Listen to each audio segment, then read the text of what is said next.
Right then, so we're looking at what we call a daily check, a daily service check. Right now, originally the military term that the Jet Provost that we're going to do the daily check on is called, it was originally a military aeroplane operated by the Royal Air Force, and if you look at that one, that's the Composite Flight Service and Schedule.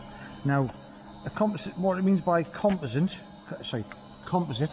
is that it used to be that you would have different trades in the RAF. You would have about 7 different trades, and they would all be qualified to carry out flight services on aeroplanes. Okay, basically what that means now is that you have, and it also says in here, it says composite tradesmen who have been cross-trained in accordance with the requirements of AP 101B, RAF engineering staff instructions, flight line mechanics, aircrew qualified to carry out flight services. So sometimes actual pilots are qualified to fly. The pilots that are going to fly away from home base on ferry flights and stuff may be doing flight servicing alongside the flying duties. Civilian aircraft engineers engaged in contract servicing. Individual tradesmen are responsible for ensuring that the schedule is fully amended. Right, so cover that in a bit. And then it says where references are made to training command, the schedule will be read as replying to the RFSC, and it's signed off by somebody. And then it says here, it says marshal as seeing out checklist, marshal as seeing in checklist, before flight, after flight replenishment services and things like, and calendar servicing, and it tells you all about what to check on there. Right, now I'm not going to go through this bit of it, because what I've done is I've taken all of this, yeah, I've stripped it down a bit to make it easier to understand. Right, there's a lot of things on there that we can't. So for example, there's main undercarriage, starboard main wheel assembly, check pressure 65 plus or minus 6 psi for a T3. Okay, so it tells you what to check and what you should be testing for and things like that. Right, what it doesn't tell you on this thing is where is it, how do you get to it, and exactly how to do it. So what I've done is a little bit, I've kind of modernized it a little bit, and I've done a see-in checklist. Okay, so this is a see-in checklist. Okay, and then I've done an access to the cockpit thing, and I've taken some pictures out of the manual and made this a bit more like a, let's check that's recording there, sorry, making this a bit more like an actual a manual that you get on a more modern aeroplane. So a more modern type of manual would say lock flying controls, and it might have a little picture in that page of the manual to say how to lock the flying controls and where they are. Yeah, so the first part of the procedure for the seeing in the Jet Provost aircraft is to marshal the aircraft, stop the aircraft and put the brakes on. Okay, signal, and this is set with technician A and technician B, so this is actually set up for 2 people to do this job. So signal to tech B to check tyres, brakes off, marshal forward, stop the aircraft, put the brakes on, signal to tech B to fit the chocks, brakes off, wait for the pilot to signal for electrical power, right, to connect the ground power. Bring the steps into the aircraft, fit the ejection seat safety pins and exit the aircraft, and then fit the undercarriage ground lock pins, which are in that position there, and there's a little picture of where they are. So the idea behind this was that I would take in the hangar, give you this, right, and give one person it to read out, and then the pictures or show you where the stuff is, and you'll be able to carry out this servicing as a team of 2, yeah, on the aircraft. Okay, now it might be because of the lockdown we don't get the opportunity to do this, and I'm going to go through this quite quickly now just to show you where the stuff is now, so you've got some kind of understanding what a daily flight service and how detailed it is and isn't, and how it goes about, how we go about doing one. Now this is, I wish this was a bit better planned, and I wish I'd had more time to put this together, but we've been told that we might not have access to the academy for the next 2 months, so this is kind of, anyone watching this thinking this could have been better planned or this could have been better orchestrated, I'll make no excuses for that. This was kind of rushed off because, you know, we didn't realise we were going to be locked down for the whole of January and February, so I'm doing my best with what I have. Okay, this was already pre-planned as going to be a lesson. Now I'm just going to go through it myself and kind of talk you through it. Right, so excuses out of the way. So the aircraft's been marshalled in. Right, so you've done the marshalling, we've done a lesson on marshalling anyway. It's come to a stop. Okay, so what we're going to do is we're going to go through the servicing schedule, and we will carry out a flight servicing. So as I said, we'll marshal the aircraft into place. Okay, stop the aircraft. Right, so what I'll do is put the camera on the wing, Apologies if this isn't in shot, I'm kind of doing this on my own. Right, so marshal aircraft, yeah, like that, bring it forward, turn it left, turn it right, whichever way you want to turn it, okay, slow it down, move your arms a little bit slower, okay, bring your arms across, slow the aircraft down, bring the aircraft to a stop. A normal stop is just cross your arms with your palms open, okay, if you want to do an emergency stop, cross your arms with your palms shut like that, and that is stop, put the brakes on. So, this one we're just going to stop the aircraft, yeah, and then separately we're going to put brakes on. You see the amount of Samson they do with one hand, that's perfect. Set up brakes on, yeah. You get a brakes on signal from the pilot will respond to you. Brakes on. Once you've got the confirmation the brakes on, you can send some people in to do what you call a roll forward check or a roll on check. And what they will do is, I'll just grab the camera now, they will go and once you're confident the brakes are on, without putting the chocks in, they'll go and they'll have a look at the tyres, and they'll check all 3 tyres, and they'll check the parts of the tyre for any flat spots. So that little bit of grey paint there, that's actually a bit of paint, but let's imagine that was a flat spot, or a bit where the tyre was cut through to the cords and damaged all the way down to the cords of the tyre. If the aircraft rolled forward and stopped where that was on the bottom of the wheel, especially on a large aircraft, you'd never find that. So that's why we do these roll forward checks, okay?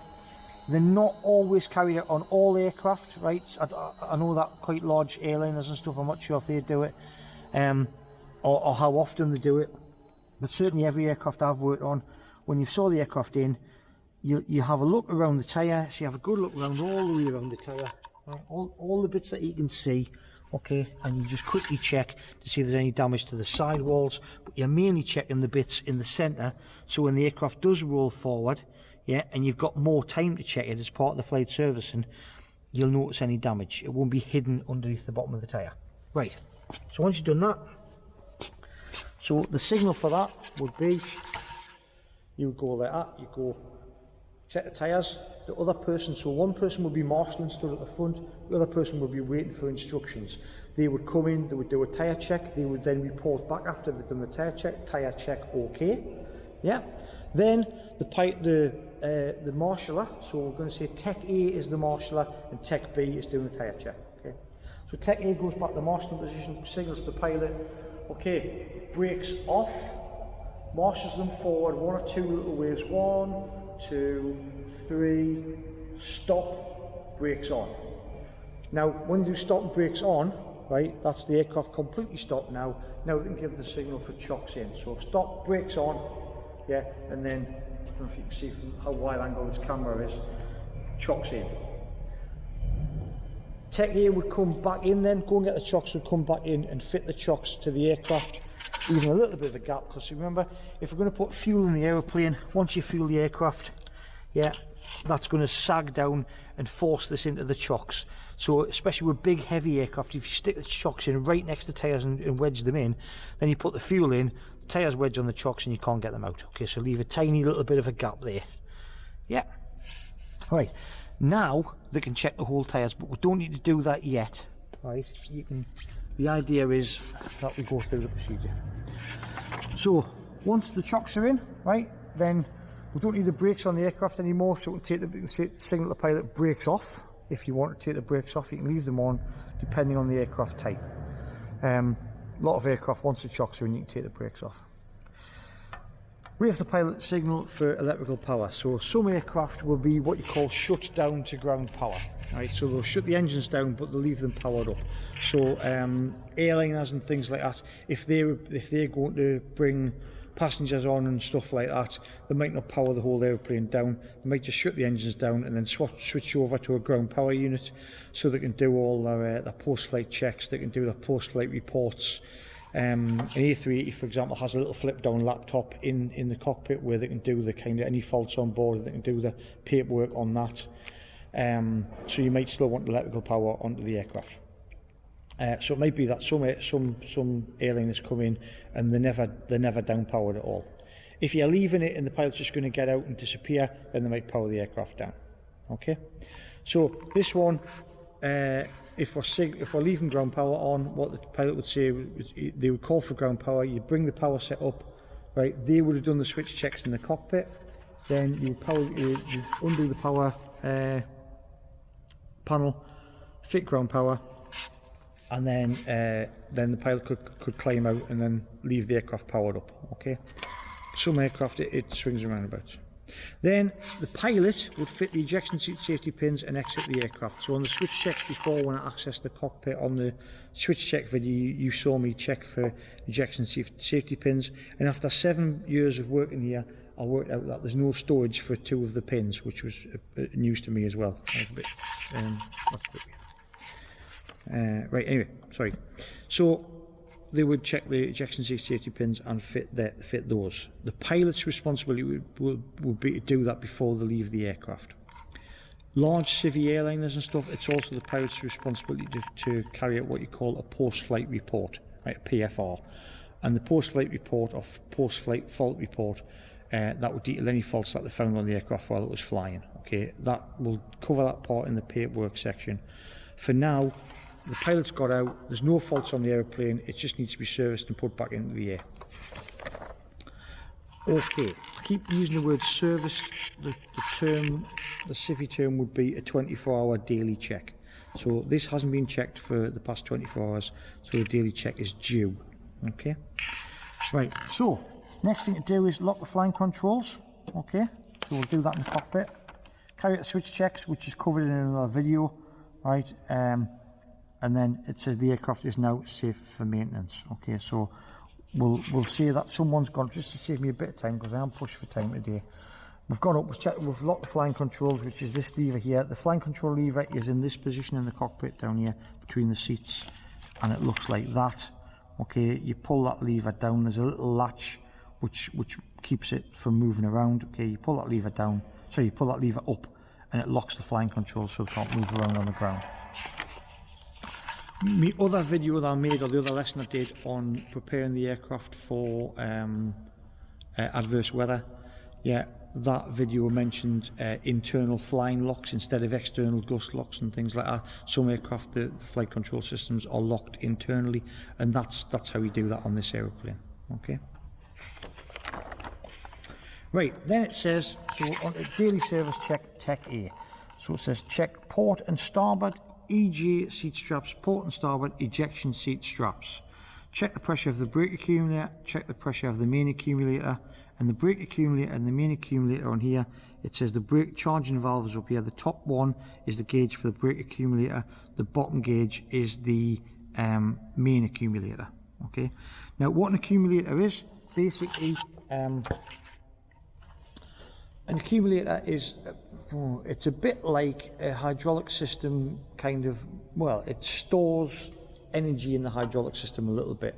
So what you have is you have a cylinder and one side, or a container, one side of that reservoir will be full of oil, the other side will be pressurized, there'll be a membrane or a diaphragm in between it, yeah. So the diaphragm pushes down on that. In fact, have I got one to show you? Yeah, I'll tell you what, I'll show you. Okay.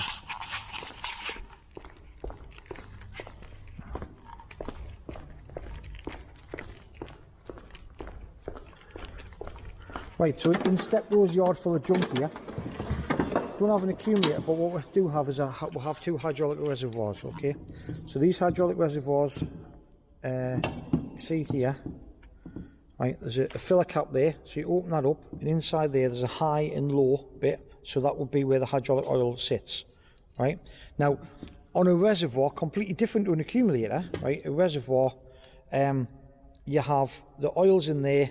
Okay, and then you would pressurize it, and you would use air pressure to push the oil into place, so that when the oil, when you open the pipe to let the oil out into the system, when the system demands pressure from the reservoir, or the pump wants fluid from the reservoir, this would go to the hydraulic pump.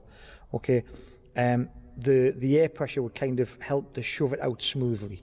Okay, it would mean that you wouldn't get a situation where the hydraulic fluid, due to G-force, was all shoved to this end of the reservoir. Yeah, so if you go around the corner and all the hydraulic fluid slush around to this end, then you open the valve and none of it's available to flow out. So it keeps it all in place. Okay, now what an accumulator is, it says the charge accumulator 600 psi. Oh, okay, on this one, you've got, similar to that, you've got one end of it is full of pressure, the other end of it, now there's a rubber membrane or diaphragm in between, so the air doesn't actually touch the hydraulic fluid, but the top end's full of pressure, the bottom end is full of hydraulic fluid, and what it means is if you pressurize the air at the top, it will push down on the hydraulic fluid. What that means is if the hydraulic pumps were to fail and there was no hydraulic pumps, and a hydraulic pump looks like this over here, so that's a hydraulic pump there, yeah, right. So if this hydraulic pump was to fail, okay, so there's your hydraulic reservoir full of Skydrol oil. This is your outlet for it. Your outlet pipe goes into your pump, and then the outlet from your pump goes through that pipe and into your system. Now, where we haven't built this here, this would be an accumulator. On the bottom of that would be like a kind of like a mini version of this, okay, and that would be charged up with air. And if this failed, yeah, for a limited time, that air would then push when you open the valve, that air would push the hydraulic fluid under pressure out of the accumulator into the rest of the system. Okay, what does that do for you? Okay, it gives you a very limited ability to use the hydraulic pressure to put the undercarriage down. If your aircraft has lost its hydraulic pump and it's lost engine power, okay, what do you want to do? Well, you want to land, don't you? What sort of hydraulic pressure do you need to land? You need three things really. You need to get your flaps down if possible, and if they're too, on large aeroplanes, remember the flaps, we'll just go to them, they're around the back of it. So on large airplanes, these flaps you might be doing 300 knots, okay, or 400 knots, and you can't get these bits of metal into that airflow by hand power alone, just using a lever at 400 knots, because the air is going to push them back into line. So you need some hydraulic pressure to get them down. This aircraft is also fitted with speed brakes or spoilers or air brakes. They're called air brakes on this aircraft. They're more like spoilers actually, and these are panels that pop out, okay. But mainly you want your flaps down, okay, and that helps to slow the airplane down, and it changes the shape of the wing to make the wing more of a landing shape, okay. We'll do that in theory flight all next year. So you've lost power to the engines. The engine's no longer driving the hydraulic pumps, okay. So then you need to put your flaps down. You've got a little bit of pressure built up in the accumulator that you can then transfer to the hydraulic oil and pump that in and use that to put your flaps down. What else you're going to want to use once you're down on the ground, or to get down on the ground, you're going to want your undercarriage down. Now, quite often undercarriages, right, if you unlock them, they will drop down by gravity, okay, and you can waggle the aeroplane around a bit to help that happen. And even 747s and stuff have that system where it's mainly gravity that gets them down. But on this system, you'll have an emergency blowdown, which is a little switch there, right, undercarriage emergency blowdown lever. It's black. It's meant to be black and yellow, so you don't touch it on the ground. Never touch this in our JPs if you're in and out of them, okay. You flick that down over, and that exhausts all of the pressure in the accumulators into the undercarriage system, right, and it's one shot only, right. So when you hit that lever, it puts your undercarriage down, and it will divert whatever hydraulic pressure is left to put the undercarriage down. Whatever is left after that, so that's the main accumulator. You've also got the brake accumulator, okay. So you've got the main accumulator. So once you've got your flaps down and you've got your wheels down, your brake accumulator is all that's left, and that's why it's separate, okay.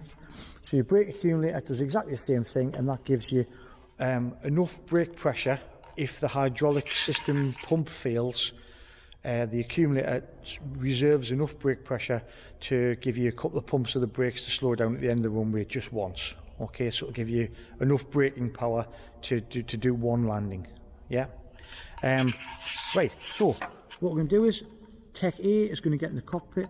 Now, when we looked at the assignment, we looked at some parts of the aircraft or some parts of the job where you have dirty jobs and clean jobs. So if you think about topping the oxygen up, remember what we said about topping the oxygen up being a clean job, because you don't want to have oil and grease on your hands, because that may cause explosions with oxygen equipment. So and the other thing is, for airliner type work, if someone's going to go and top the engine oils up and things like that, and they're going to get really dirty and greasy and things, They don't want to be doing that and then topping oxygen up, and they also don't want to be getting dirty, oily and greasy. I mean, I've just been under the wing, yeah, to kind of put the pins in, and that's made me, you know, I didn't have time to put my overalls on and stuff. Like I say, normally I wouldn't be doing a flight service and dressed like this. I would go and get my proper PPE on, I would have my safety boots on, I would have my overalls on, high-vis vest, air defenders, the lot. But literally this is just showing you how to do it, so this is a very, very quick version. Where was I? Yeah, right. There's no script for this, I haven't even planned this, this is just off the cuff.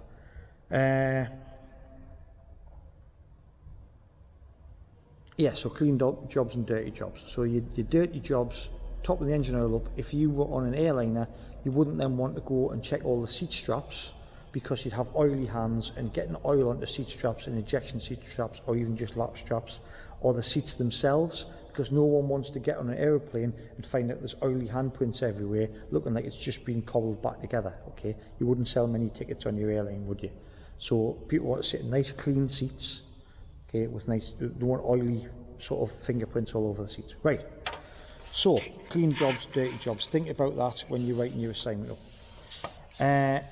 So we're going to check both accumulators and just see where they are in the cockpit.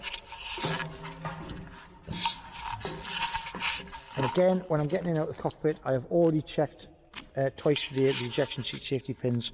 So you should have a look at them every time you go in and out, unless you've been right next to the aircraft yourself. So I know nobody else has been in and out of this cockpit, so I'm safe to do that. Now the accumulators are there. So there's one gauge, and then the other gauge is over there.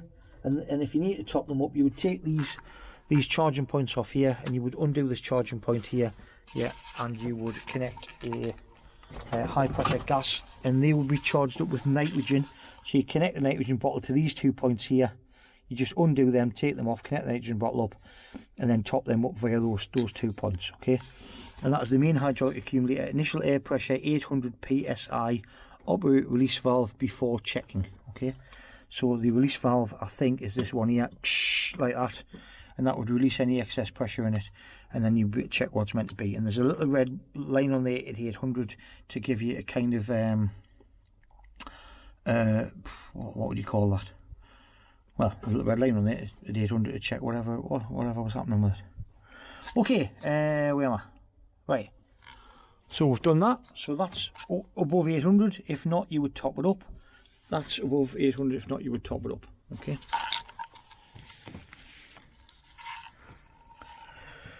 Right, gain assistance of Tech B for safety, carry out external lighting checks. So now that the power's on, right, for the flight servicing, for efficiency, what you do is you put Tech B outside the cockpit. You'd say, right, go stand over or stand out the front of the airplane, and then you would put the ident light on, the taxi light on, the navigation steady, navigation flash, yeah, you would check the anti-collision light, you would check all the lights. Okay, and then they would give you a thumbs up if the lights were working, or a thumbs down if the lights weren't working. So the navigation lights out there on the wing, you can see the red light on the left hand side of the Jetstream wing, that's a nav light. Okay, right, we've got them on the Jet Provost as well. And then once you check the nav lights, you've got no reason to have ground power on, so you disconnect ground power.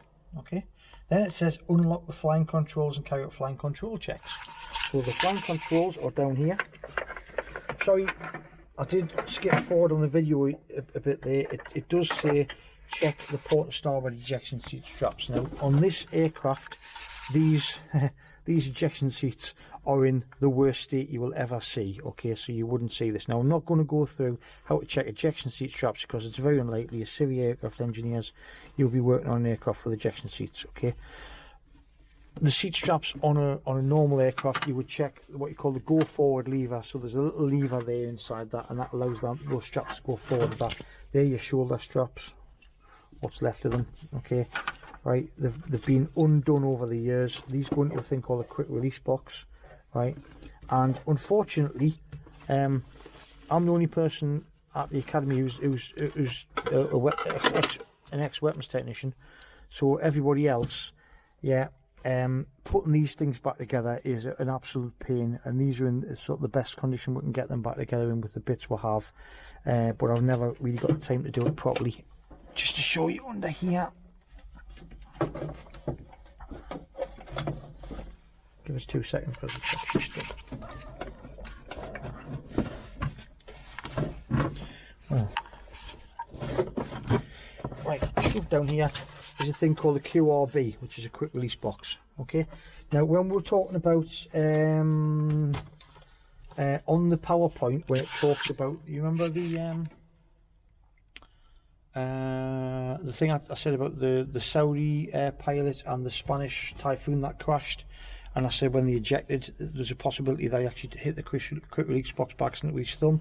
So if you think of the ejection, just to go through that while I'm here, he would have pulled the ejection handle like that, pulled the handle up, and the QRB would have sat around about here in his belly button. Okay, so as the handle went up, we think that his thumb went down, touched this bit of the QRB. Now this one, it wouldn't have happened on, but the Typhoon one has a button at the top here, yeah, and I think that his thumb came down, accidentally hit the button, spun it round, yeah, and as he hit the button and spun it round, it released the straps, which would made him fall out of the seat. So this is a quick release buckle. When it says check the seat straps, as you can see, it would take you quite a long time to unravel all these straps and check them all, right? So allow time for that. You would check the buckles work. You might even pop them in and make sure that they're released properly. Okay, and do a functional check of that. Right, back to the main thing. So disconnect for unlock flying controls and carry flying control check. So the flying controls are currently, to lock them, you pull them up like that, okay, and they lock like that. Okay, and to unlock them, you move that lever to the side and you let them go down there and you unlock them. And then what we'll do, right, we will issue an audible warning. When I say audible, I mean audible, especially if there are people working around your aeroplane not taking notice. Okay, so it's no good going all clear flying controls. Okay, you have to do a nice loud all clear flying controls, yeah, and that will give people attention. If they're walking past the wing and things like that, then they'd say, okay, I better keep my fimbly fingers outside of there. Okay, now ground crew generally, we're the people that have to fix aeroplanes, so we will move flying controls like that, nice and smoothly. Okay, and we will look for them. Some pilots will as well if they own their own aeroplane. Other pilots, basically, they always seem to be in a hurry when they do this. I don't know why, but a flying control check from some pilots is this. Okay, if you just listen to the bangs and yeah, and they'll just rattle them round, because what they want to do is they want confidence that these things will actually move quickly, right? Quickly and smoothly without kind of catching on anything. They want to be able to do that with their stick. Okay, yeah, that's why they do it so fast, I think. I'm not a pilot, I don't know.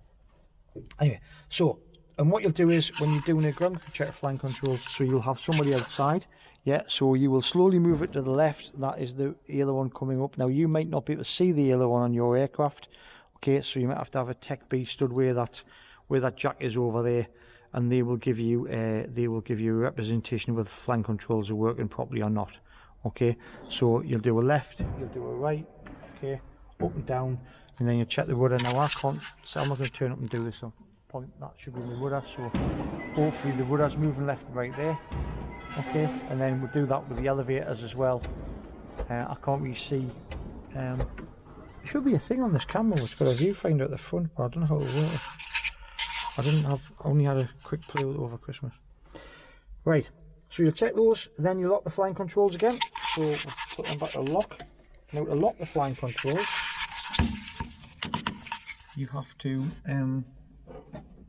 have them centralised. So that's them centralised, and then the latch is a bit broken on that. That's them locked. So you see there, I can't lock this. The rudder doesn't lock on the blue one, it only locks on the red one because the thing's been dismantled.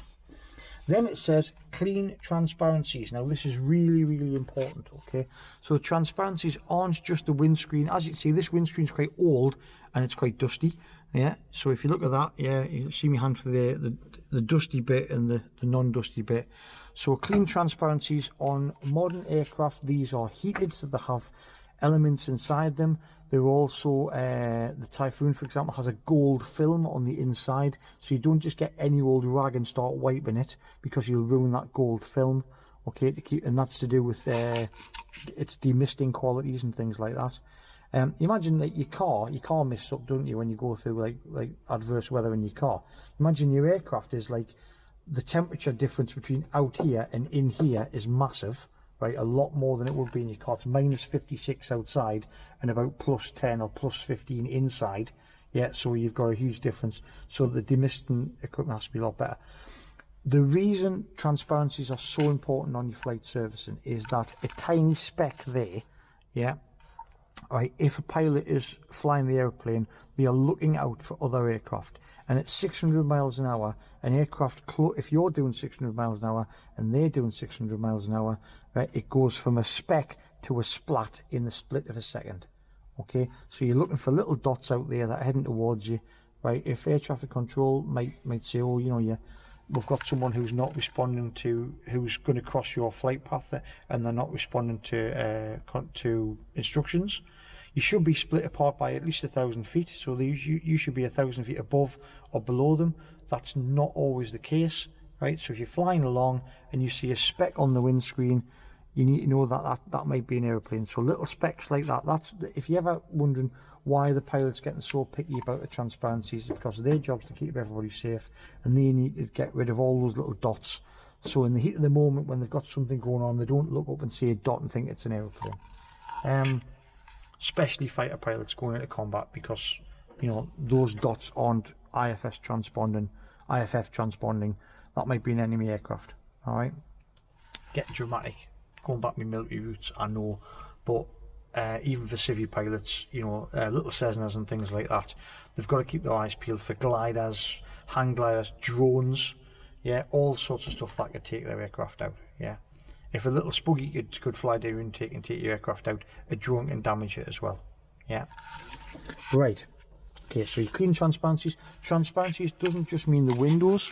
So on that aircraft, the red aircraft over there, if we look out towards the wingtips, it means the lenses for the lights as well. Okay, yeah. Anybody eagle-eyed enough to know will be that Daz has been playing about with the lenses on the lights again. Okay, I'll let you. I'll not spoil Daz's thunder for when you come to HE, and he might ask you some questions on that. Right.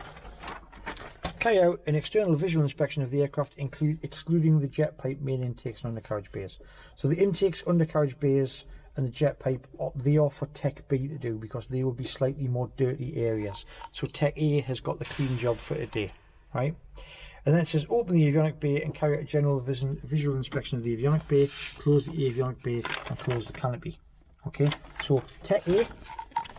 Now remember, if the... I'm just trying not to make you dizzy here. So if the accumulators need topped up, then Tech A's got a bit of work to do. Go and get the high pressure gas system and top the accumulators up. Okay. The thing I forgot to add to this, which I'm going to add to this, would be Tech A would also have the job of topping up the oxygen. Okay. So I haven't amended this one yet. As I go along, I keep putting other things into it, the things that we can do. So it says carry out an external visual inspection of the aircraft, excluding jet pipe main intakes and undercarriage bays. Right, now that is one line. Yeah, that is one line on the servicing schedule, but that is going to take most of the time of the servicing. When we look at these airplanes, it says carry out it's called, the modern term for it is an EGVI, right? External General Visual Inspection. The key term in that is inspection, not quick look or shufty. Okay, and this is the terrible thing about having to teach online, because normally what I'd do is I'd set you an exercise to get it into your minds. I'd say, right, your Tech A, check their airplane over for faults, and you would have a look around here and you'd sort of do this, and I'm going to do the camera is now your eyes. You kind of do this and you go, yeah, that looks alright, that looks alright, yeah, that looks okay. Oh, there's a wing, yeah, there's a wing there, yeah, spot on. There's a wing, I'll have a look around the wing. Okay, and I'll have a look at the back end of it. Oh, look, there's a rudder up there. That's still there. Yeah. Okay. Yeah. There's a tail. That tail's okay. And you're going to have a look on the other side of the airplane. Yeah. Back end's all right. Yeah. You might look underneath some bits. Okay. And then we'll look along here. Yeah. Tail's all right. Yeah. Yeah. Right. Okay. Oh, what's happening along here? Yeah. Okay. So there's the stuff along here. The HE students have been drawing on the airplanes again, which I've told them not to do. Look how mucky that is. I tell you, disgusting. Okay. Have a look at that. Yeah, okay. Oh, let's have a look at Best have a look there. Right, yeah, the front of the wing, that's alright. All the stickers are on. Is the nose still pointy, relatively? And they come back to us and say, yes, Steve, that aircraft has been externally, generally, visually inspected. At which point, what I normally do is, under here somewhere, yeah, I'll leave a spanner sitting on there. Yeah, or I'll leave up in that gap there, I'll leave a big, massive, huge spanner, about maybe it's 1.5 foot long. Okay, or I'll wedge it under, I'll stick it in there. Yeah, because when it says generally inspect the whole aircraft, it means everything that you can reasonably get access to. Right, so instead of going and having a quick shuffle around, what we do is we do it in a meticulous aircraft engineer like fashion. It doesn't matter where you start on it. Generally speaking, you can start at the nose, you can start at the tail, but what you do is, if you've got anybody in your family who's ex-infantry or ex-army, okay, it's very similar to them. You get them to talk to you about search techniques. You know, if you have a view of a forest and you're looking for the enemy, they don't look on the whole forest. What they do is they each split the forest up into sections, and they meticulously look at that section, then they move on to the next bit. Okay, so it's called a search pattern. So I think the police, I don't know enough about this to say this with any confidence, but I think the police do the same sort of thing when they're doing crime scenes. Everyone gets a little sec there and they all look at that. So what we do is, we've got, for sectors on our aircraft, we've got these panel lines. Okay, we've got these panel lines here. So what we're going to do is do one panel at a time, yeah? And don't forget the top and the bottom. So we're going to have a look on the front straight away. We can see that's got that transparency there isn't clean. Okay, that's a problem with it. Then there's a little mark there, that could be there's a hole in there, that could be a lightning strike. Okay, that hole is meant to be there. It's nice and round and regular. That hole is not meant to be there. Okay, you will get to know your aeroplanes as you go along. So if you see a nice round hole that's not meant to be there, you might think, oh hang on, that's new. Okay, just check it up. Okay, you're looking for intakes. There's an air intake there in the front of the nose, which is the vent for the avionics and the radios and stuff. Right, so you look inside that vent and make sure it's clear. There's nothing stuck in there. Right, you're looking for like you see, missing fasteners from this bit here. Now obviously these aeroplanes are really, really old and they've been taken together and put back to bits. Sorry, taken together and put back to bits. I'm losing it. Taking the bits and being put back together time and time again. So what we're looking at is, we're looking at down the panels here. You're looking for something like this, which is there's no breaks in the paint.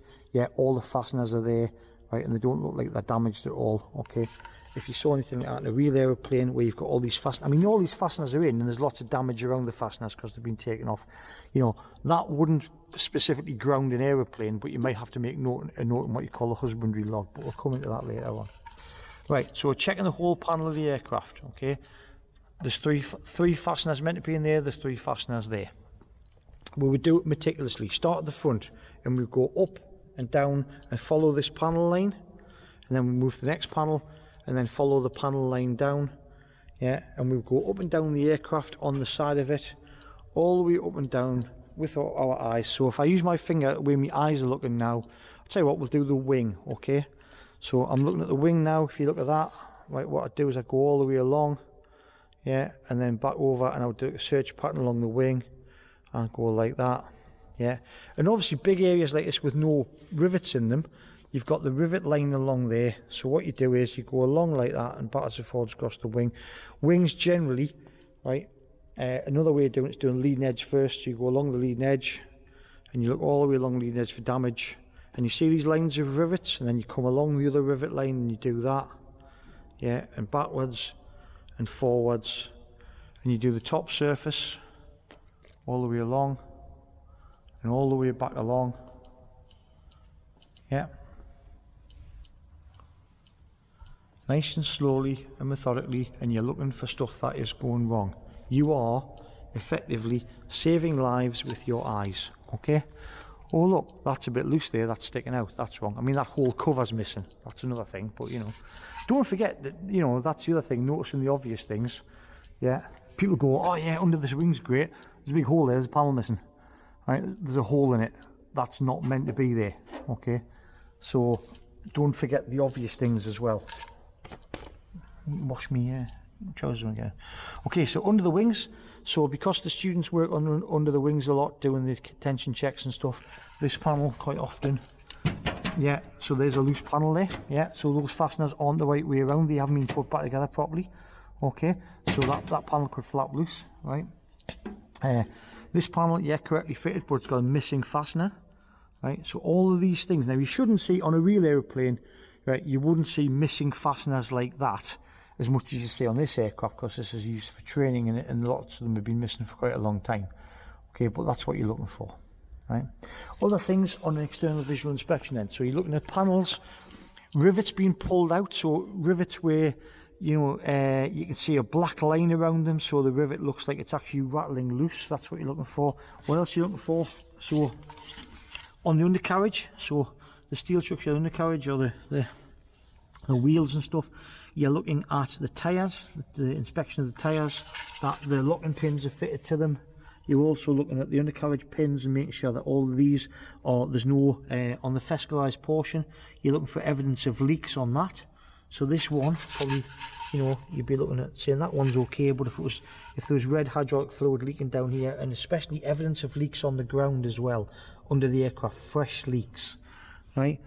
Any bits of lock wire missing, okay, so on these pipes here, if they look like they've been, like somebody had flicked up from the runway and damaged them and bent them in any way, yeah, so we're looking for wires that are chafed or loose, and maybe if that's not meant to be loose, if that's meant to be tucked about the way and that's hanging down and it's kind of loose or something, yeah.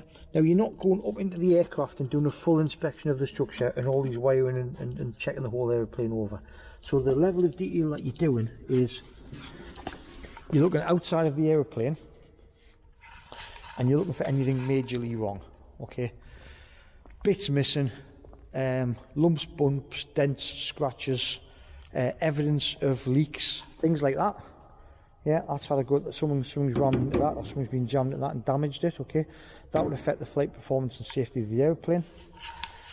Things like fuel caps, if that fuel cap was sitting down like that, that's not in the flight condition, okay? So that might be unlocked, and you want that coming off in flight, yeah? What else we got? So, there's the wing done, or pretty much. I see there's a panel missing on top of there, so someone's taken the panel off. Now, there should be a job card for that in the aircraft paperwork if that's been done.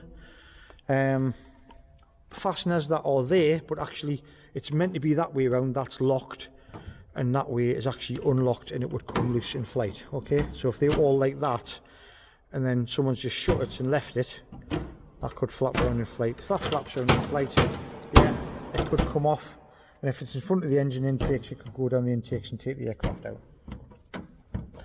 We are not on an EGVI opening panels and having a look inside, okay? So it's just the outside of the aircraft.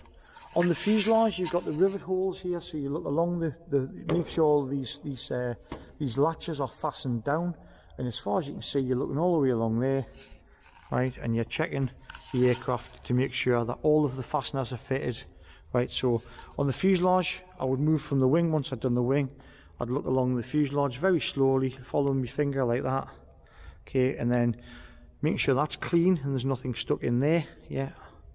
Back along the fuselage, and I would split it into sections. So I'd probably take about maybe 30 seconds or maybe 20 seconds to do this panel here where these numbers are, yeah. I'd probably take about 20 seconds to go backwards and forwards along this panel, checking all the things, and then I move to the next one and go along that panel like that in this sort of zigzaggy fashion, and I'm following the rivet lines, okay, right. Then you do the tail, underside of the tail, yeah, top side of the tail plane, the rudder. When you're looking at flight control systems, you're checking that they're lined up properly, that they haven't been damaged by anything, lock wiring and stuff is in place, yeah, and then you're looking for any sort of like witness marks of scratches or where it's been dented, or, you know, if the airplane's been overstressed in flight, it will probably show up on the fatigue meter, but not always, and you might see evidence that these have actually been bent or the buckled or something like that, right? Like something like that. Basically, if you saw that on a live aeroplane, you'd see what's caused that, Okay, why is that look like that? That doesn't look like the other side. That doesn't look okay. That looks wrong, doesn't it? Yeah. So it's been buckled slightly and it's cracked the paint off, and that means it's either been hit by something or scraped by maybe ground equipment, maybe a boggy truck's gone past and hit it or something. You don't know. Right. Okay. The hardest bit about teaching EGVIs is not to tell you, you know, to try and get 20 years of experience working on airplanes out all in one go, right? Aerials on the top, yeah, so you'll be looking for aerials for damage and things. Basically lumps, bumps, dents and scratches on the airplane. But the most important thing for writing up your assignment is that you highlight that it's done in a methodical fashion. That is the key word, right? So you would check the aircraft in a slow and methodical fashion. So checking that aeroplane over, for me, you'd be looking at least 20 minutes, 30 minutes to do the whole aeroplane. Yeah, 1/3 of a lesson, just looking at stuff. Okay? You might not have 20 or 30 minutes. It might be expected of you when you go and do your dailies to do it in 15 minutes or something. But depending on the size of the aeroplane, depends on how long it takes you to do them. Alright? Then it says, open the avionic bay, carry out a general visual inspection of the avionic bay, close the avionic bay, and when I rewrite this, I'm going to write it in so you would also check the oxygen contents and top up the oxygen. Okay, so the avionic bay, you've got these panels here, you push them in, and you flick that out. Okay, this is something I'm not going to try and teach you on. I can't do this one-handed either, so, oh yeah I can. Right, so you flick that out. Now, these fasteners here are quite common on lots of airplanes. That is the claw, the top bit, not this bit. So when you go shut them, that bit is this bit here that I'm touching with my fingertip is the bit that engages, not this bit here. Right, so when you shut them, don't try and close them by, oh this one won't do it, the other one, the ones on the wing will do it, but don't try and close them by getting this bit to latch in, okay? Make sure the proper bit latches in, okay, which is the tip of it, okay? Like that. Yep, and then you push it in, push it down, and you put your thumb on there and it should just clip into place. Alright, and then it should be smooth and aerodynamic when you're finished.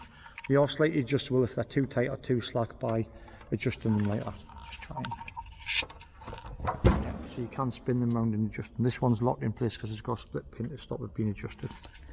Right, so is that one that's been split. There's a split pin that goes in there. Right, anyway, let's not worry about that too much. Okay, so we open the avionic bay, and when it says when you look inside bays, you should have a torch with you. You cannot inspect that bay properly without a source of light. Okay, so you have a torch, shine the torch around, and exactly the same as outside, the same principle you're doing. It's, sorry, I've just realised when I'm talking, I'm gesturing with my hand, and the camera's probably going up and down. Right, so exactly the same as when you're doing it visually. Okay, you are going from left to right or up to down, whichever way you want to do it, and you're doing sections at a time and you're checking one component at a time. So normally this aircraft would have a battery fitted here, it would have a battery fitted there, it would have another radio set there and a radio set there. I think the other one's got 2 radios in, okay? And then behind the radios, this bit here is an oxygen bottle, which should be white on the top and black on the bottom, right? And the oxygen bottle there, it says top up to 1,800 psi. Okay, yeah, that's quite a lot, isn't it?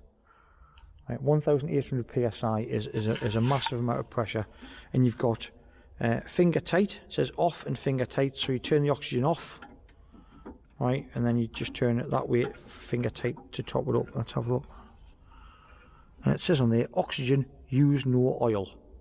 Okay, so what you do is underneath there is you would get your oxygen bottles from your high pressure gas equipment connected up to this point here, right? Open up the valve, top the oxygen up as we showed you in the high pressure gas lesson, okay? And then once you're finished, you then set that valve back there, just finger tight, okay? Turn that valve off, and then that's your oxygen topped up, ready for use in flight. Okay, remember, high pressure gases, no matter if it's tyres or oxygen or anything else, you do them slowly. Take your time. If you do it fast, it will overheat the vessel that you're charging up. So if you overheat the tyres, it could cause them to explode. If you overheat the oxygen, it could cause that to explode. Or more realistically, even if you do it just a little bit too fast, you could top the oxygen up, and it says 1800 psi, and when it cools down, you've actually only got about 700 psi in there, right? Or about 1000 psi in there, which is not the right pressure. So do it slowly, do it methodically. So that you wouldn't see a modern aircraft with a wiring loom like that. That's kind of hanging around like that anymore. It would all be kind of attached to I mean, this one's meant to go through here. It's meant to go through these little things. See these little clips here that long ago have ages wearied them. Okay, and they don't kind of work anymore. Should we put some better tie wraps in there? But that would be there. That would be tied up in place and held. So this one's still intact. Okay, and what you would look at for wiring looms, you see that one there, especially near joins where there's a hinge. Can you see that one, how it's slightly damaged? Just that bit there where my thumbnail is. So that's been bent over a little bit, right? So you're looking for damage to wires, right? On here where it looks like it's about to come off, yeah. So that bit there, what else are you looking for? Trying to find some damaged wires for you. Yeah, where it's all frayed around here, that'll be no good. Okay, pretty much okay. If you see anywhere the straps to keep them in place have been over tightened, and it looks like it's over tightened and it's rubbing away, so you're looking for that, right? So, but it says general visual inspection, so you're not checking every single wire methodically all the way along it. You're having a look, you're an extra pair of eyes. On a D check and a C check, these things will be checked methodically all the way around, and they'll be tested. Okay, all you're doing every 24 hours, you're having a quick look at them to see if in the last 24 hours that's come loose and then it's jammed in there or something like that. Yeah, that's what you're checking for. Okay, right. Things that are at the bottom of it, and this needs to sweep out, you know, right? But you're looking for bits that are not meant to be there. So if you open that up and you found a spanner or a nut, or let's say that's the main earthing point for the aircraft. Yeah, if that nut was missing, yeah, and you think, oh, there's maybe a nut there, that then becomes a fault. Okay, where is it? These things here, these are to tighten up on the radio. So these little wing nuts here are to tighten the radio up. Now in use, this thing would be tightened on, and that little hole would have some lock wire, which would lock wire it in place. So you're checking for security of lock wire as well. Okay. Obviously, if you open that up and you found that big massive cable sitting there not attached to anything, you'd say, well, that's meant to be attached to something. Yeah, the oxygen bottle. Right, so the oxygen bottle, someone's had this out at some point, and there's actually the strap that holds it in place is missing, right? So things like that. Okay. If you open it up and you found that there's the UHF testing, if that was hanging down like that, that's a problem. That's a fault that needs to be rectified. You could just put it back on, but for aircraft engineers, you need to know why that was left loose. Okay, so you might have to do a little bit of investigation on your own. Say, I've just found this is loose. That's not okay, right? Right. So to close the panel, we shut that down. I can't really do this two-handed. Sorry, one-handed and two hands.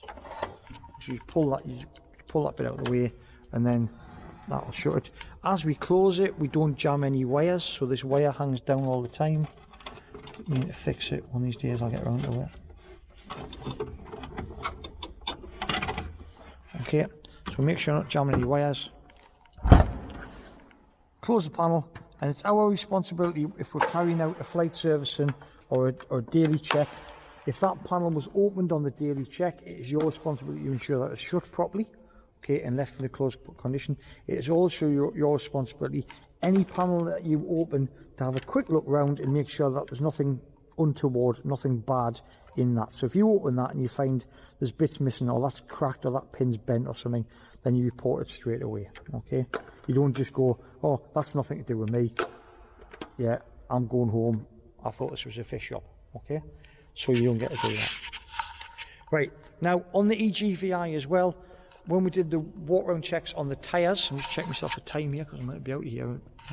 Yeah, when we did the EGVI for tyres, and we looked at the conditions of the tyres, we had a quick look. Now you've got time, the aircraft's on the ground, it's not flying, you've got as much time as you need. You would then go through the tyres and you would inspect all the way around all of the tyre that you can see, apart from the bit on the bottom which you've previously checked already. You don't actually have to mark on the bit that you saw before and then record which bit you've inspected. You'd have to be incredibly unlucky to check the whole tyre, apart from that bit on the rollover checks, or they're not called rollover, the roll-on checks, whatever. So on the roll checks, you'd have to be really, really unlucky to sort of have the same bit of tyre on the ground when the aircraft comes to a stop.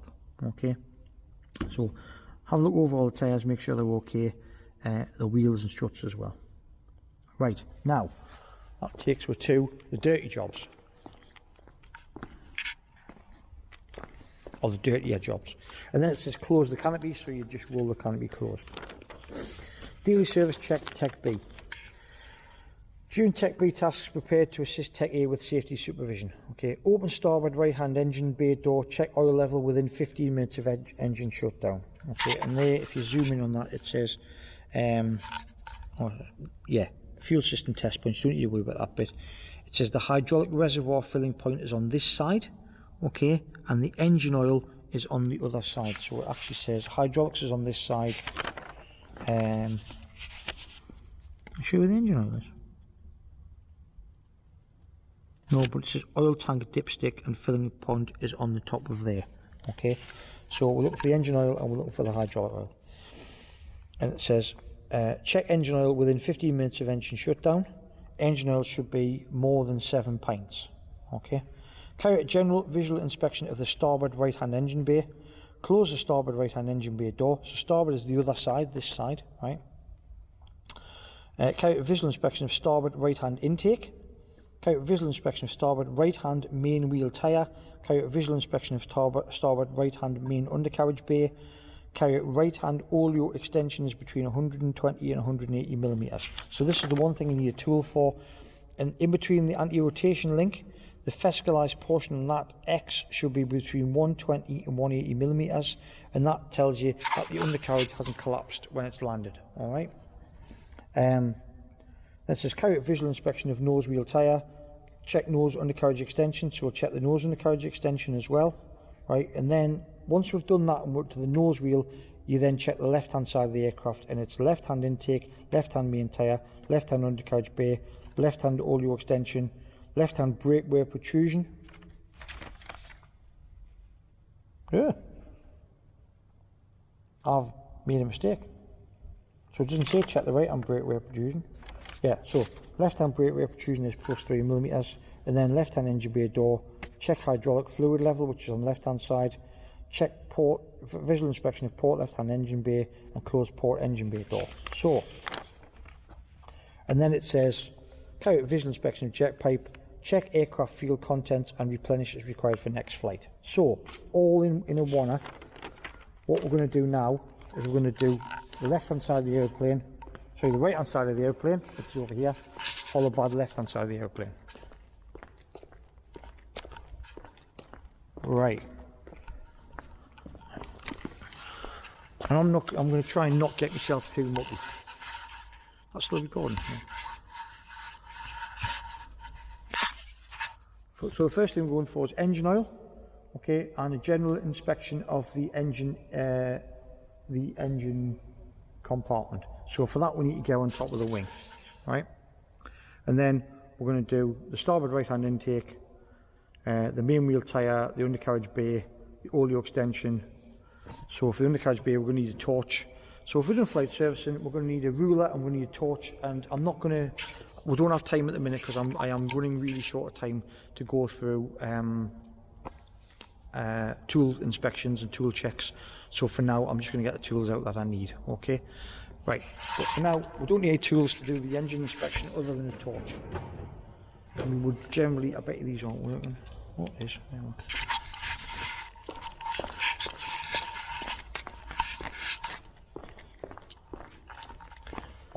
So when you're climbing up on the wing,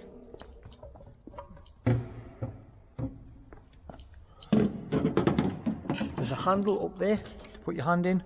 Okay, like anything in aircraft engineering, there's a right way and a wrong way to do something. I've just noticed actually that the battery on this camera, I've been on 54 minutes now. The battery is absolutely terrible on it. It's going a bit. Right, so foot on there on the strong point, not on the flap, on the strong bit of the aircraft, which is this part here. Yeah, on the other aircraft is marked a little bit better. Hand up onto the handle and other foot onto that black strap there, okay, and that is the walkway. You don't stand on this bit because it's fragile, okay. Some aircraft you can walk on them, right, this one you cannot. Okay, what we're going to do, I'm just have to put the, try and do this one-handed.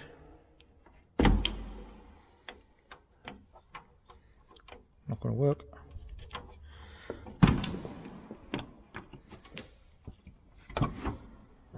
Okay, and there's a strut there that holds it in place. Sorry for the camera jumping around a bit. Can't help that. Okay, so we'll put that strut out and we just clip it into place there and it holds it up. Right, get my trusty torch out. And we're looking for, and the engine, okay, the engine oil tank is on the left hand side here. So this part here is the engine oil tank that you can see there, that bit I'm pointing the torchlight at there, and that's the filler cap there. Okay, on the other side, because I'm not going to bother doing the other side, right, if you look across there where I'm pointing the torch, you can see on there that that is the filler cap for the hydraulic reservoir, and the hydraulic reservoir is that big green bit there that you can see, that round green thing there is the hydraulic reservoir. Okay, under there you can see the handle sticking down, which is behind this bit. I'm putting the torch on there, I'm touching the torch. Behind that, can you see that? I'll get my hands in. Yeah, can you see that handle? Okay, so that handle is the hydraulic pump handle. So if you need to pressurize the hydraulics on the ground to do some testing, or to move the flaps, or to check the brakes or whatever, that's a facility where you can pump that handle up and down, and that will pressurize the hydraulic reservoir on the ground. Okay, in the air it is a hydraulic pump which is attached to the side of the engine. Right, the oil tank, right, so this is the oil tank, and then what I'll do is there, I'll just try and hold that in place. Right, so what we do, you have a little locking thing there, you open that up, right, and then seized up because it's been there. There's a the short's in the way a little bit. As you can see there, I'm not going to drop engine oil everywhere. Probably you can see along there, I'm not sure how well this comes up. It's got full on it, yeah, and then it's got indentations on there to say up to 12 pints there. Is it pints or quarts? I can't remember. Yeah, up to, it says pints on the bottom. Tell you what, I'll take it out so you can see on the thing. Just drip a little bit. So you can see there it says pints, 6, 7, 8, 9, 10, 11, 12. Why does it say 12 pints when it says it should be more than 7 pints? Okay, basically 7 pints is the minimum, and you check the engine oil after the engine is hot. Now in really hot weather, if the engine's been ragged about for the last sort of like 3 hours in flight, whatever, the engine oil is going to expand and it's going to show like 11 and a half pints or something like that.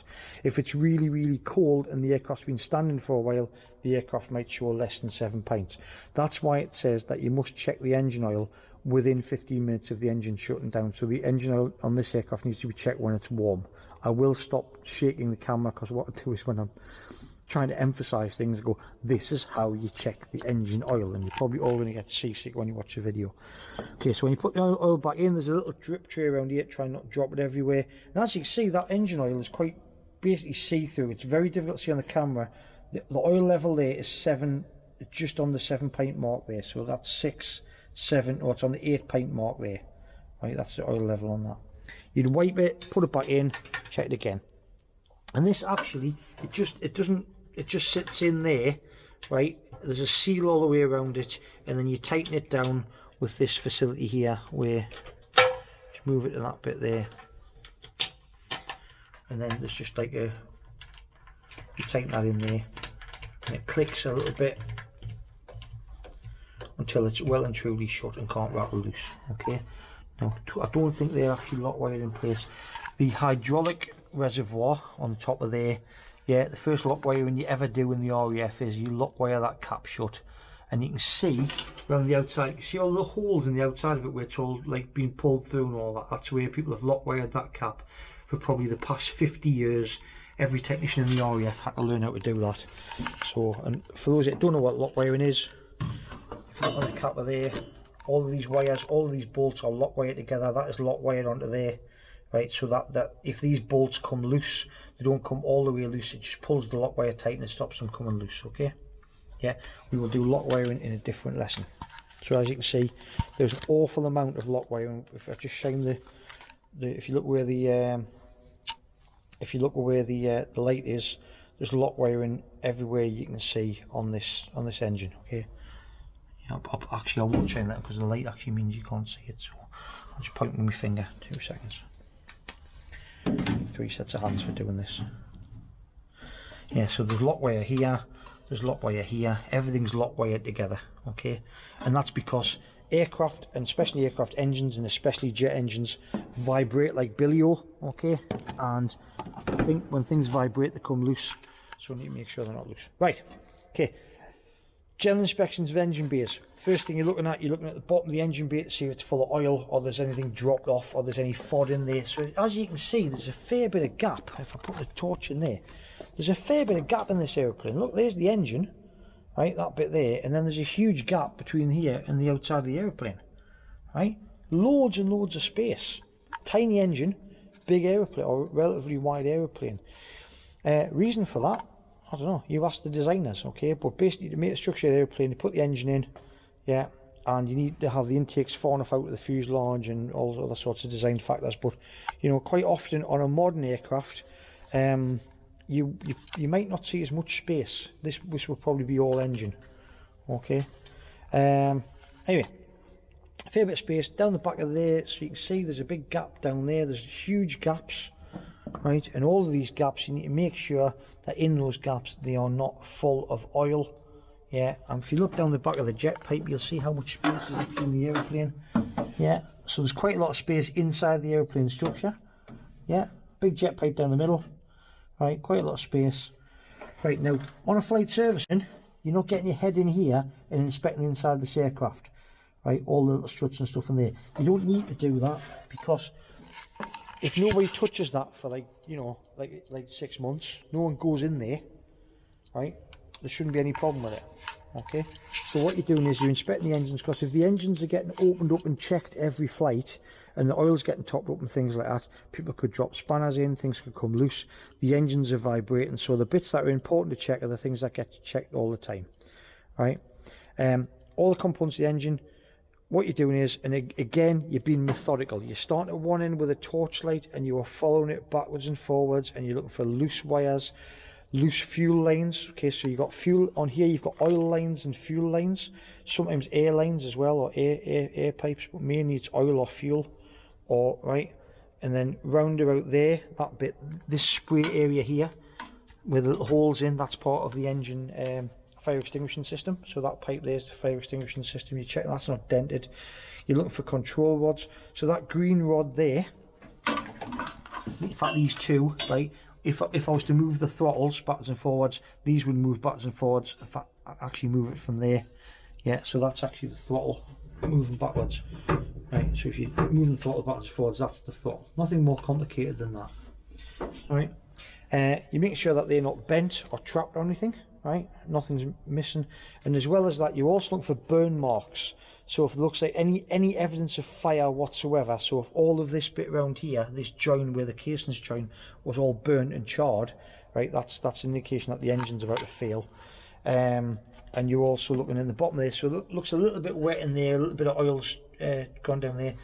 That bit there, so where you've got, we'll come to that in a minute, right? But so under there, you're looking for evidence that something has gone wrong. I mean, obviously there's a big component missing there. I think that's down here.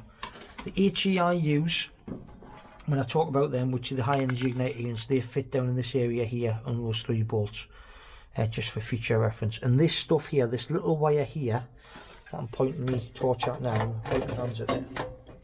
Okay, so you're also checking, sorry, for the fire wire. So see this wire here, right? This is called fire wire, and it goes all the way around the structure. Okay, drop me torch, and that fire wire is there to detect an overheat condition. Okay, so it's an inconel tube, and inside that tube it acts like basically like a big thermistor, and if it heats up, it changes its resistance, and then there's a detection thing that detects a rapid change in resistance, and that's where you get your fire warning from. So the fire wire is there if this heats up, it says that your engine's on fire, right? Points having a heat sensor on the engine itself, because the engine's on fire inside anyway, right? It's if the engine's on fire, then the heat will radiate out, this will overheat, and it'll say that your engine's got a problem. So it's important that this is intact. If this gets dented, yeah, so if people's fitting a component like a big heavy bit on the engine, and as they put it in, they dent the fire wire, hopefully you would pick that up on the next daily check. As you can see, there's quite a lot of stuff to look at, right? So engine compartment done. Making sure once you finish with the engine compartment that you put everything back on, tighten it correctly. That's your responsibility to check, right? We're not going to do the left hand side, because the left hand side is just the same as this one. It's take that cap off, check the hydraulics, make sure the right level, put the hydraulic cap back on. So we'll just do the right hand side for now. Put the strut back where it lives. Obviously this is broken because it's a 1950s vintage old girl. And then when we close these panels, this is what I've seen before, right? So there's a better view of this one. I'll try and do it wrongly, okay? So wrongly, if you can see, instead of engaging the claws there, I'm actually overshooting it, and I'm engaging the wrong bit.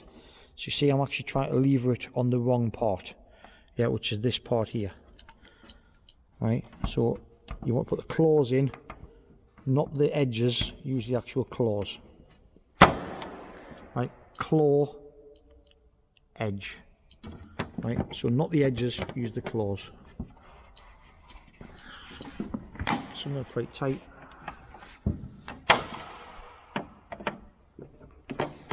Close them all off. Swipe, swipe, swipe, swipe. Okay. Without, if the lock wire is sticking out and things like that, sorry, the pins are sticking out, don't cut your hands swiping them. Okay. But if they're smooth like that, you can swipe them over. Right. Make sure the panels. Now we're up on the wing. Okay.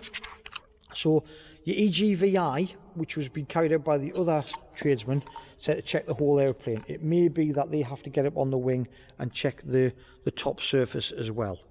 Okay, so they would check the top surface, they would also check the canopies, and they would do that when they were cleaning the transparencies. They would be up here anyway, they would clean all these transparencies over, because that's their job, and they would check the top surface going along there. Okay? Right, making sure that we don't leave our... remember when we did fire suppression and fire prevention? If this canopy was shut, that would be further forward, okay, and this hole would be open, and this is actually where you would smash your fire hose through. In this hole, the cover's long since gone, but this would have a frangible cover on it, like a little panel that's easily smashed through, and this is the hole that you would put your hose through to put the engine fire out. Okay, so you'd have a big long you have a pole with like a squirty thing on the end of it, and you smash it through there, and Bob's your uncle. Right then.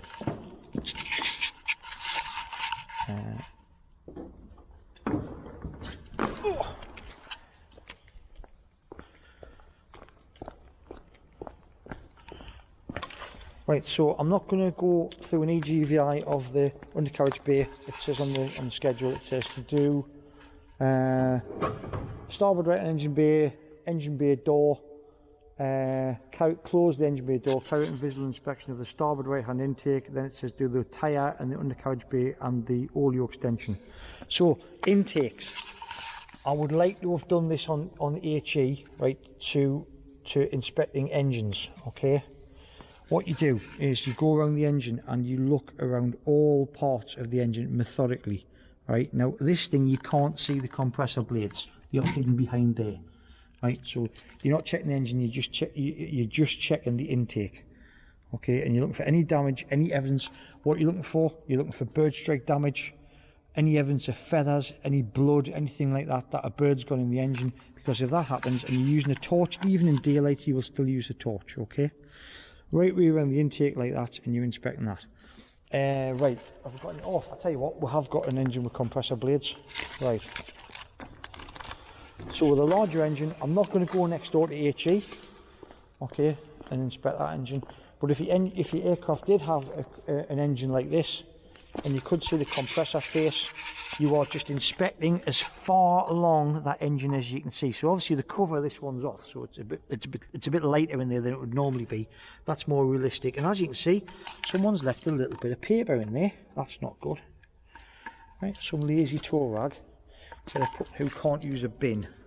Once you're an aircraft engineer, can't work a bin. So what you would do is you inspect all of those blades, and they are compressor blades and compressor stators. The ones that don't move are stators, and the ones that do move are blades. Okay, so if I just spin the blades around there, you can see the blades are moving, and they're also called rotors, right? So the rotors are moving and the stators are not. Okay, now with a big RB211, you wouldn't reach your hand in through the side and spin those blades. Okay, all you do on a flight service or a daily check is you start at one end, you pick a point like that strut there, and you methodically, if you watch the torchlight, I go up and down every single blade, up and down, up, down the next one, up the next one, down the next one, and I do all the bottom surfaces of the blades all the way around. I'll make a note where I started and where I finished, so I don't miss any blades out. There's no need to count them. And then I change my angle and I go all the way up and down on the other surface of the blade.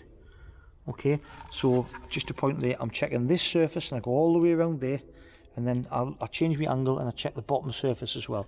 So I'm checking both surfaces of all those, their stators, because they're not moving, and then I can see the rotors behind them, so I check the rotors as I go along as well. Right, and I look along every single piece of that, and I'm looking for tiny little dents or bends or buckles, or if you can see the roots of them. So there's the root there. If I point in that root part, if you can see that root part and that looks like it's cracked or anything, or it's coming loose, or it's you know, or anything like it's actually rubbing on the outside of the casing, right, any sort of damage like that, all the way around the engine, every single one, all the way around, clockwise, anti-clockwise, doesn't matter which way you do it. Start at one blade and go all the way along, yeah, and do them all, and then, right, and then if you want to do like each stage that you can see, so if you can, I can see one stages of, yeah, I can see about 4 stages of this, so I'm going to do that all the way along, and I'm checking each area as I go around. Okay, right then. Now, if you go onto a jet pipe, if your jet pipe is short enough so you get this sort of view, you do exactly the same with the turbine blades at the final stage of the jet pipe. So you go all the way around the turbine blades and you go up and down each one like that all the way around. You can see the turbine blades are a lot thinner, right, and a lot more closely packed than the first stage of the compressor. Okay, so you check all the way along, all the way around until you get to where you started, and that's your jet pipe. Also in your jet pipe, you'll check the condition of the jet pipe itself. Right, you're looking for, I mean, this would be excessively corroded, this one. You're looking at rust on there, right? Internal spikes, and then these guide vanes that I'm pointing the torchlight at now.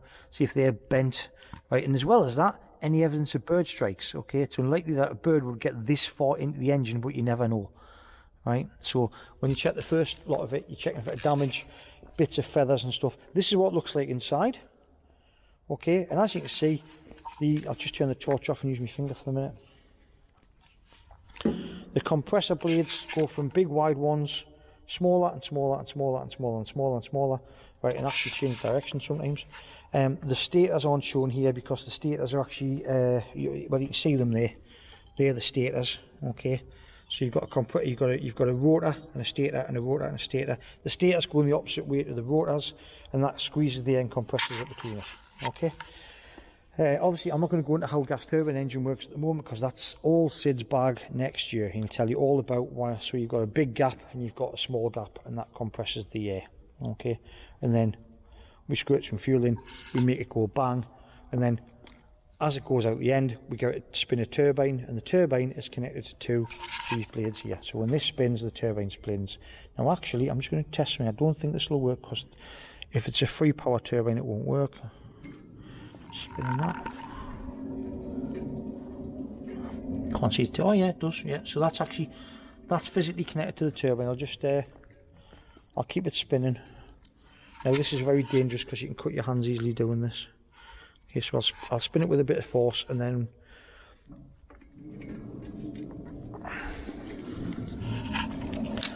so on this engine you can see that the turbine blades are spinning at the back, right?